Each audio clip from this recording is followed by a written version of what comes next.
जाहिर है कार्यक्रम में नजर डालते हैं देश, दुनिया और राज्य की प्रमुख खबरों पर। सबसे पहले अंतर्राष्ट्रीय खबरें। आज ताकत का केंद्र एशिया बन चुका है और यही वजह है एशिया में हथियारों की होड़ लगी हुई है। अब इन हथियारों की होड़ में चीन के नए पैंतरे ने दुनिया की परेशानी बढ़ा दी है। दरअसल चीन एक बेहद खतरनाक परमाणु पनडुब्बी का विकास कर रहा है। कनाडा और भारत के बीच बढ़ते तनाव के बीच एक नया मोड़ आया है। एक तरफ जहां कनाडाई पीएम जस्टिन ट्रूडो अलगाववादी नेता हरदीप सिंह निज्जर की हत्या का आरोप भारत पर मढ़ रहे हैं, वहीं अब एक स्वतंत्र ब्लॉगर जेनिफर जेंग ने इसे लेकर नया दावा किया है। उन्होंने खालिस्तान समर्थक की हत्या के पीछे चीन का हाथ बताया है। अफगानिस्तान में आए भीषण भूकंप में मरने वालों की संख्या बढ़कर 2445 हो गई है, जबकि 9000 से ज्यादा लोग घायल हुए हैं। तालिबान के प्रवक्ता के मुताबिक शनिवार को आया 6.3 तीव्रता का भूकंप देश में 2 दशकों में आए सबसे विनाशकारी भूकंप में से एक है। और अब बात करते हैं राष्ट्रीय खबरों की। तेलंगाना और मिजोरम में विधानसभा चुनाव का ऐलान आज हो सकता है। चुनाव आयोग आज तारीखों का ऐलान कर सकता है। बताया जा रहा है चुनाव आयोग की 12 बजे प्रेस कॉन्फ्रेंस होगी। तंजानिया की राष्ट्रपति सामिया सुलह हसन आज राष्ट्रपति भवन पहुंची, जहां राष्ट्रपति द्रौपदी मुर्मू और प्रधानमंत्री नरेंद्र मोदी ने उनका स्वागत किया। इस दौरान तंजानियाई राष्ट्रपति ने मीडिया से बात करते हुए कहा, दोनों देशों के बीच दशकों से बेहतरीन संबंध हैं। मैं उम्मीद कर रही हूं इस दौरे से दोनों देशों के बीच राजनीतिक और आर्थिक विकास के नए आयाम स्थापित होंगे। दुनिया में वर्ष 2020 में 1.34 करोड़ बच्चे समय पूर्व पैदा हुए, जबकि इस दौरान भारत में ये संख्या 30 लाख रही, जो कुल मामलों की 20% है। प्रतिष्ठित विज्ञान पत्रिका लेसेंट में प्रकाशित अध्ययन के मुताबिक इस सूची में भारत के बाद पाकिस्तान, नाइजीरिया, चीन, इथियोपिया और बांग्लादेश, कांगो, अमेरिका के नाम शामिल हैं। अब बात करते हैं राज्य की प्रमुख खबरों की।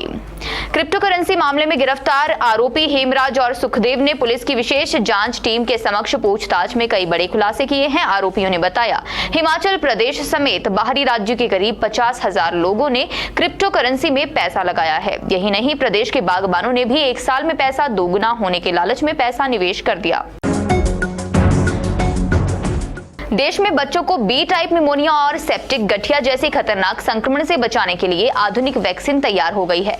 इस वैक्सीन को सेंट्रल ड्रग्स लेबोरेटरी कसौली से ग्रीन टिक भी मिल गया है। अब ये जल्द बाजार में आएगी।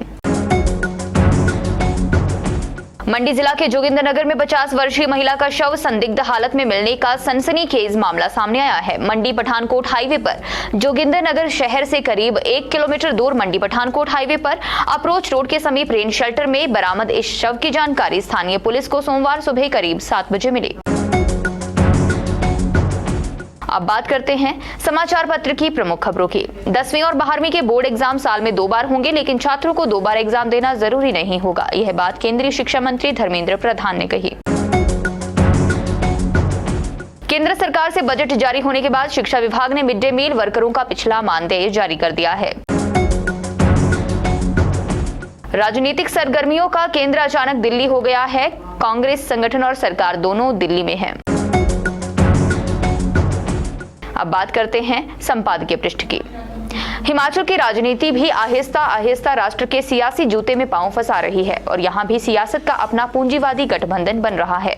यह लेख सियासी सीढ़ियों के घुमाव शीर्षक के साथ संपादकीय पृष्ठ पर पढ़ने को मिलेगा। इसके साथ ही यहाँ पर चीन को आर्थिक टक्कर देगा भारत, डॉक्टर जयंतीलाल भंडारी का लेख भी आप यहाँ पढ़ सकते हैं।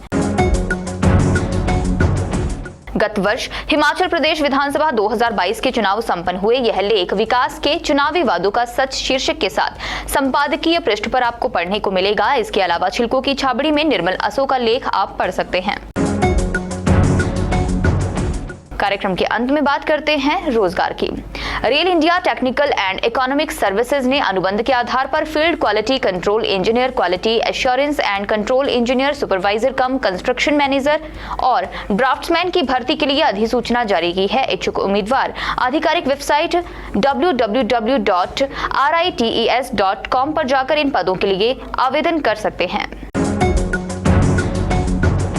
जाहिर है कार्यक्रम में आज के लिए बस इतना ही। बने रहें दिव्य हिमाचल टीवी के साथ।